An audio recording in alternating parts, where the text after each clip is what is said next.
नमस्कार मित्रांनो, प्रयोग हा टॉपिक चालू आहे.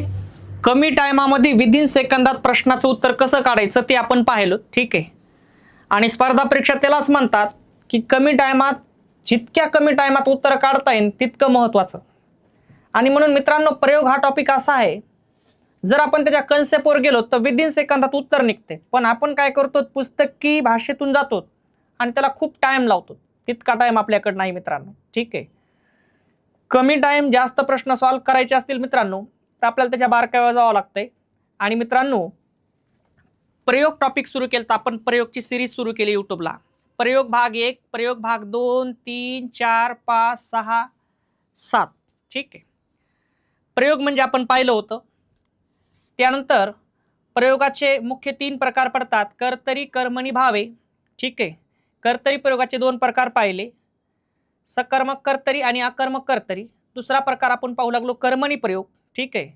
आणि कर्मणी प्रयोगाचं मित्रांनो वर्गीकरण आपण 2 प्रकारे केलं, प्रधान कर्तृक कर्मणी आणि गौण कर्तृक कर्मणी. प्रधान कर्तृक आपण पाहिला होता, त्यानंतर आपण गौण कर्तृक टाकला होता. गौण कर्तृक कर्मणी प्रयोगाचे 4 प्रकार पडले होते: शक्य कर्मणी, समापन कर्मणी, नवीन कर्मणी आणि जुना कर्मणी. त्यामध्ये आपण शक्य कर्मणी पाहिलाय, समापन कर्मणी पाहिलाय आणि या लेक्चरमध्ये आपल्याला मित्रांनो नवीन कर्मणी बघून घ्यायचं आहे. ठीक आहे. नवीन कर्मणी प्रयोग. नवीन कर्मणी प्रयोग. मित्रांनो, नवीन कर्मणी प्रयोग म्हणजे काय, असा जर तुम्हाला प्रश्न आला तर व्याख्या काही सांगायचा विषय म्हणजे असा आहे की हा जो प्रयोग आहे नवीन कर्मणी, हा इंग्रजीमधील पॅसिव्ह वॉइस मधून मराठीत आला आहे, म्हणून त्याचं नाव पडलं नवीन कर्मणी प्रयोग. इंग्रजीमध्ये ऍक्टिव्ह वॉइस, पॅसिव्ह वॉइस आहे बघा. ठीक आहे. तर नवीन कर्मणी प्रयोग शिकत असताना याची जर व्याख्या विचारली तर व्याख्या सांगायची म्हणजे हा प्रयोग इंग्रजीमधील पॅसिव्ह वॉइस मधून मराठीत आला आहे, म्हणून त्याला काय म्हणायचं, नवीन कर्मणी प्रयोग. ठीक आहे. मित्रांनो, काय याचे काही प्रश्न बघूता, आन्सर काढून पुढे जाऊता. ठीक आहे. हा प्रयोग इंग्रजीमधील पॅसिव्ह वॉइस मधून मराठीत आलेला आहे, म्हणून नवीन कर्मणी प्रयोग याला म्हणतात. ठीक आहे. पुढे जातो मित्रांनो. तुमच्या समोर उदाहरण आहे, परीक्षेत तुमच्या समोर प्रश्न येते, उत्तर सांगा म्हणून. रामाकडून रावण मारला गेला आणि म्हणते प्रयोग सांगा. रामाकडून रावण मारला गेला. ठीक आहे मित्रांनो, मारला गेला, मारला गेला हे संयुक्त क्रियापद आहे मित्रांनो. याच्यामध्ये मला असं वाटतंय मार हा मूळ धातू आहे, याला आपण कोणने प्रश्न विचारूता. कशाने प्रश्न विचारू, कोणने. कारण कर्ता म्हणलं की, प्रयोग म्हणलं की तुम्हाला कर्ता शोधणं गरजेचं आहे, त्याचबरोबर कर्म शोधणं गरजेचं आहे मित्रांनो. रामाकडून रावण मारला गेला, मारला गेला हे संयुक्त क्रियापद आहे. कोण आहे, संयुक्त, संयुक्त क्रियापद. मारला गेला हे संयुक्त क्रियापद आहे. ठीक आहे. मग मारणारा कोण, रामाकडून, वाक्याचा कर्ता आहे. ठीक आहे. कोण आहे, वाक्याचा कर्ता आहे. ठीक आहे मित्रांनो, कर्त्याला प्रत्यय आहे का नाही असं जर तुमचा विषय असेल तर कडून हे शब्दयोगी अव्यय आहे आणि शब्दयोगी अव्यय आहे म्हणजेच प्रत्यय आहेच. ठीक आहे. रामाकडून रावण मारला गेला, मारला गेला संयुक्त क्रियापद, मार मूळ धातू, मारणारा कोण, रामाकडून, वाक्याचा कर्ता आहे. कर्त्याला, कर्ता हा शब्दयोगी अव्ययांत आहे म्हणजेच कर्त्याला प्रत्यय आहे मित्रांनो. कधीच कर्तरी प्रयोग होणार नाही, कारण कर्तरी प्रयोग होण्यासाठी कर्ता प्रथम विभक्तीत लागते, म्हणजे प्रत्यय लागायला जमणार नाही. अगोदरच आपलं फिक्स झालेलं आहे. प्रयोग भाग 1, 2, 3 मध्ये आपण ते शिकलो. ठीक आहे. मग कर्त्याला प्रत्यय आहे, कर्तरी प्रयोग होणार नाही. ठीक आहे. बरं मित्रांनो, दुसरा प्रश्न विचारू आपण. कोणाला मारले रे, रावणाला, म्हणजे रावण मारलाय. कोणाला मारले, रावण. ठीक आहे. तर मित्रांनो, रावण हे कर्म आहे. रावण कोण आहे, कर्म. कर्त्याला प्रत्यय आहे आणि कर्माला नाही, झाला कर्मणी प्रयोग. पहा मित्रांनो, रामाकडून रावण मारला गेला, मारला गेला संयुक्त क्रियापद, मार मूळ धातू, मारणारा कोण, रामाकडून, वाक्याचा कर्ता आहे, कर्त्याला प्रत्यय आहे, कर्तरी प्रयोग होणार नाही. कोणाला मारले? रावण. रावण वाक्याचं कर्म आहे, कर्त्याला प्रत्यय आहे कर्माला नाही, झाला कर्मणी प्रयोग. आणि मित्रांनो अशा कर्मणी प्रयोगाच्या वाक्यातील कर्ता कशामध्ये आहे? शब्दयोगी अव्ययांत आहे. कशात आहे? शब्दयोगी अव्ययांत, म्हणजेच शब्दयोगी अव्यय लागून आलेला आहे. आणि मग असं जर झालं की त्याला म्हणायचं नवीन कर्मणी प्रयोग. ठीक आहे, साधाच विषय. एखादं फक्त कडून जास्त आहे ते एखादं अजून एखादा शब्दयोगी अव्यय लागून येऊ शकते. ठीक आहे, रामाकडून रावण मारला गेला. मारला गेला संयुक्त क्रियापद, मार मूळ धातू, मारणारा कोण आहे? रामाकडून वाक्याचा कर्ता आहे. कर्ता कडून या शब्दयोगी अव्ययांत आहे, म्हणजेच कर्त्याला प्रत्यय आहे, कर्तरी प्रयोग होणार नाही. कोणाला मारले? रावणाला, म्हणजेच रावण मारलाय, रावणाला नाही, रावण. ठीक आहे, रावण वाक्याचं कर्म आहे, कर्त्याला प्रत्यय आहे कर्माला नाही, झाला कर्मणी प्रयोग. अशा कर्मणी प्रयोगाच्या वाक्यामध्ये कर्ता हा कडून या शब्दयोगी अव्ययांत आलाय, म्हणून झाला नवीन कर्मणी प्रयोग.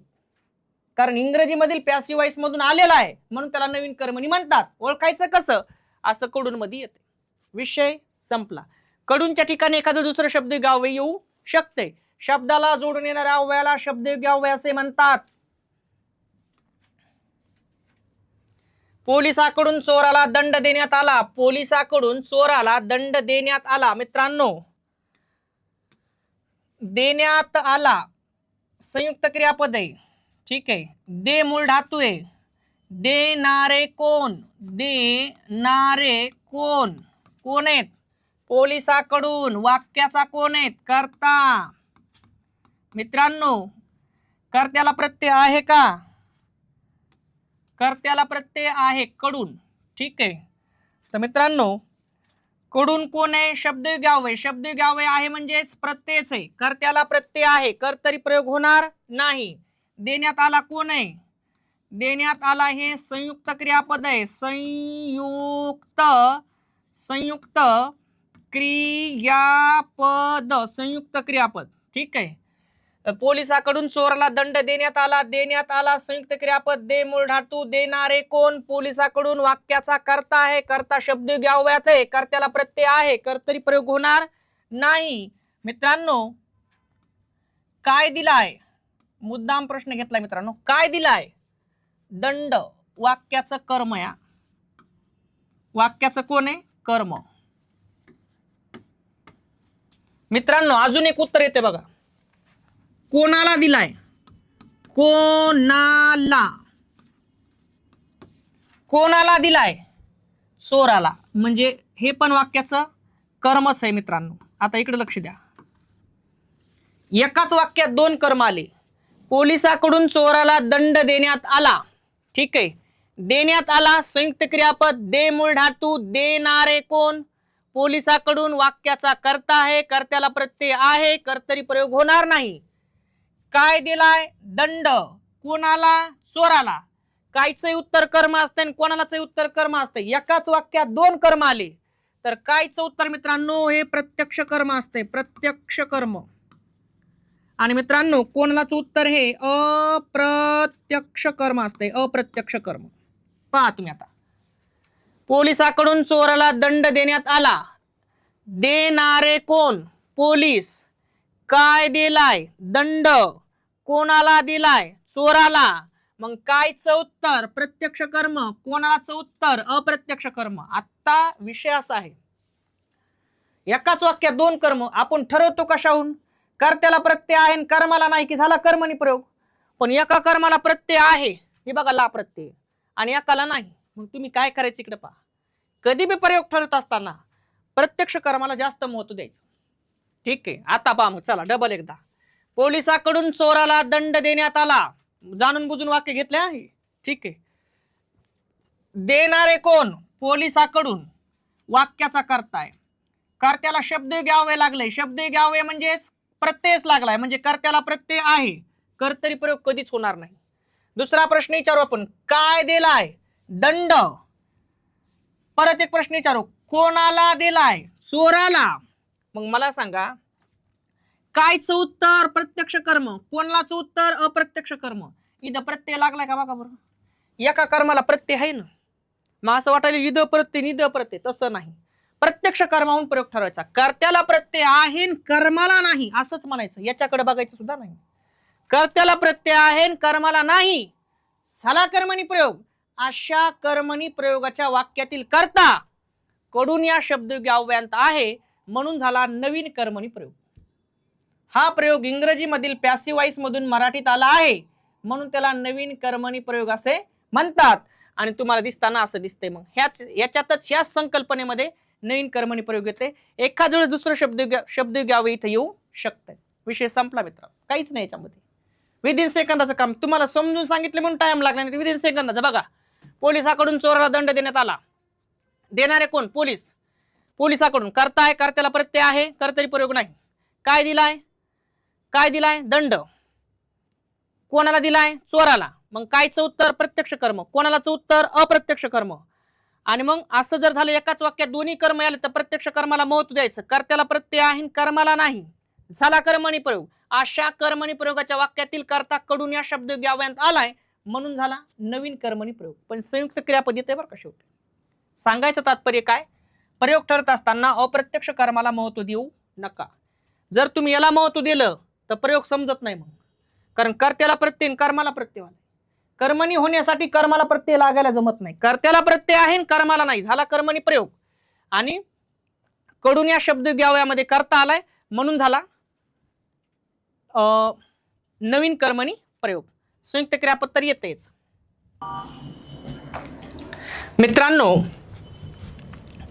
या वाक्यामध्ये राणीकडून पेरू तो पाडण्यात आला. राणीकडून पेरू पाडण्यात आला या वाक्याचा तुम्ही मला